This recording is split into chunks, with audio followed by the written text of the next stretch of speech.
What's up, Instagram world? We're so happy to be with you today. We have been in the middle of a series that we have entitled The GOAT, talking about how Jesus is the greatest of all time. Jesus is the greatest hope of all time. Jesus is the greatest revolutionary of all time. And today we're going to dive into why Jesus was the greatest sacrifice of all time. In the past couple weeks, we talked about hope a lot. We talked about how too often we place our hope in the wrong places, in places that can never be sustained, places that will always fail, but that Jesus is the only place that we can really place all of our hope. The second week, we talked about how Jesus was the GOAT when it comes to being a revolutionary. We talked about how he took the understanding that the people of his day had and he flipped it around and he said, you know what, this is the way that you should live. This is the things that you should do. And he talked about so many things that changed the way that we view the world, the way that people in his day understood how they can relate to God. And this week we want to dive into how Jesus was the GOAT sacrifice. Now that can sound really funny because you can sacrifice a goat, but what I'm talking about is how Jesus was the greatest sacrifice of all time. In college, I took a class called Faith and Theology in Film.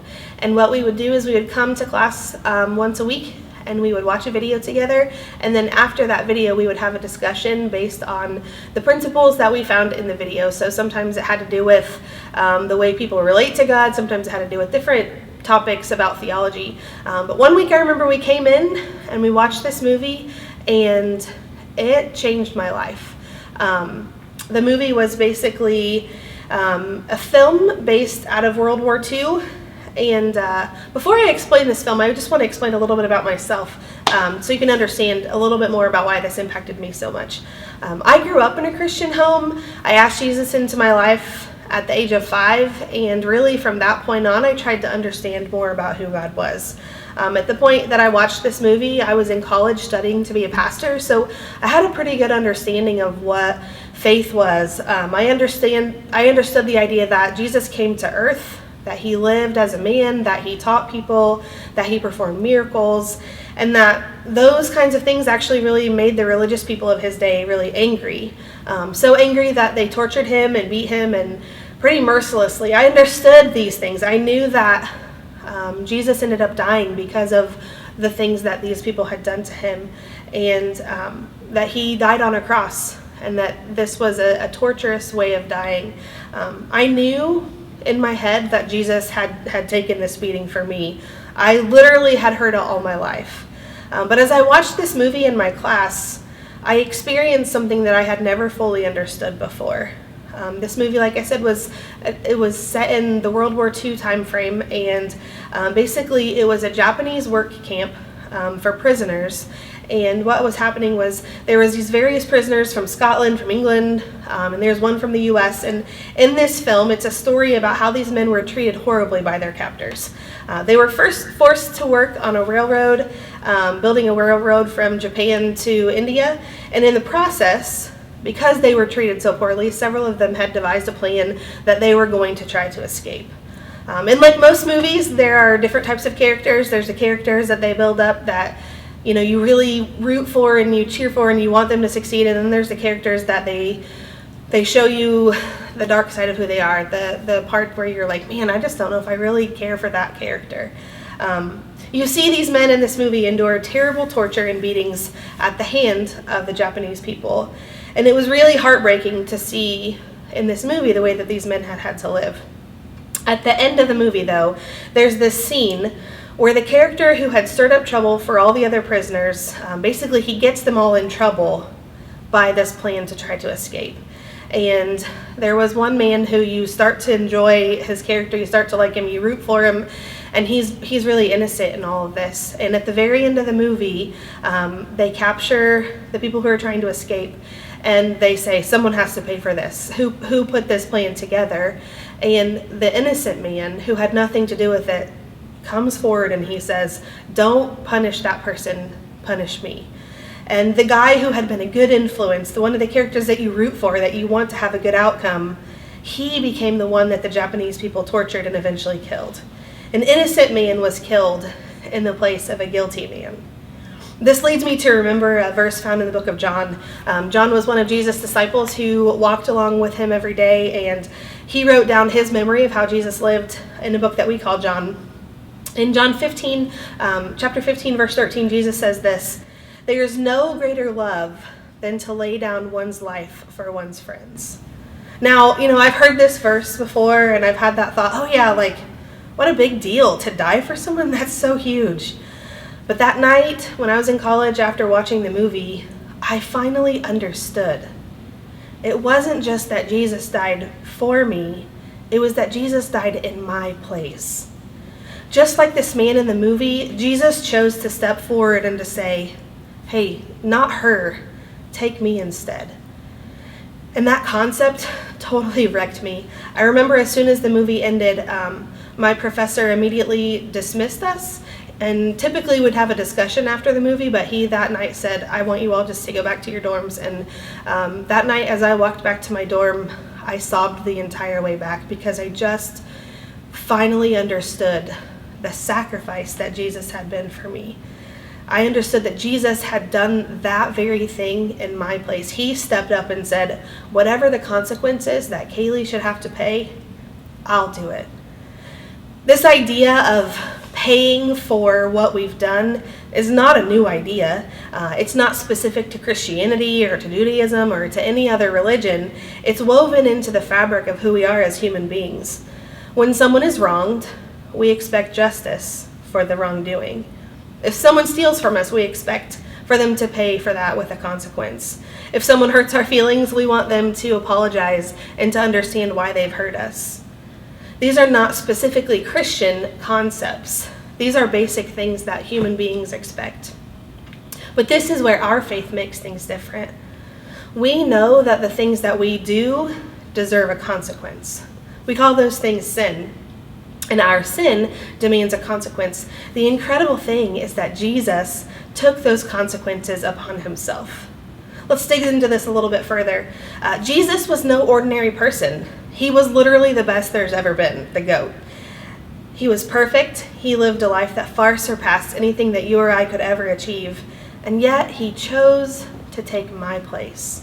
You see, when Jesus went to the cross, the only thing that he was guilty of was challenging people on their super religious ideas. And they were angry about this. Jesus was without sin, and yet he took the punishment for sin. This is the essence of a sacrifice, to give up something for the good of someone else. And Jesus was the ultimate sacrifice. He was the greatest sacrifice of all time.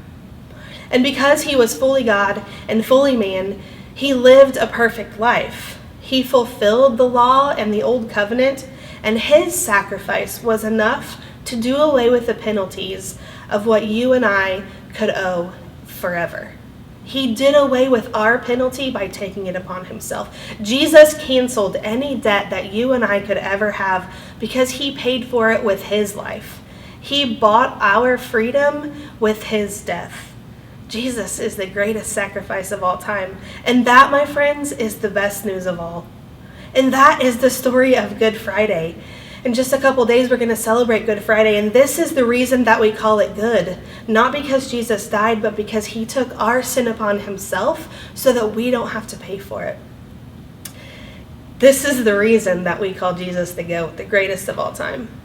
This idea of Jesus sacrificing himself for us is really unlike any other religion. There's lots of other people who believe different things, and those religions have a person as the centerpiece, but none of them have someone who has destroyed the grip of death because they were willing to be the sacrifice. This sacrifice that Jesus made for us is unlike that of any other person in all of the history of all humanity. This sacrifice that Jesus made for us, it actually comes with a promise. This promise is that Jesus will take away our sin, our mistakes, our mess-ups, and he will make them clean. In Psalm chapter 103, verse 12, it says this: "He has removed our sins as far as the east is from the west." The cool thing about the east and the west and him moving them that far is that east and west never touch. Jesus takes them from us and they're gone forever. It says that he will take our punishment upon himself, but all we have to do is to ask. We need to say, Jesus, I need you. I want you to forgive me for the things that I've done that deserve punishment. And when we do that, we can know that we are in a right relationship with God. For me, when I made this decision, it changed the way that I see the world. I began to investigate Jesus' life. I began to search out why Jesus did what he did. And that verse that we talked about earlier from John 15, well, it has a lot more to say to us.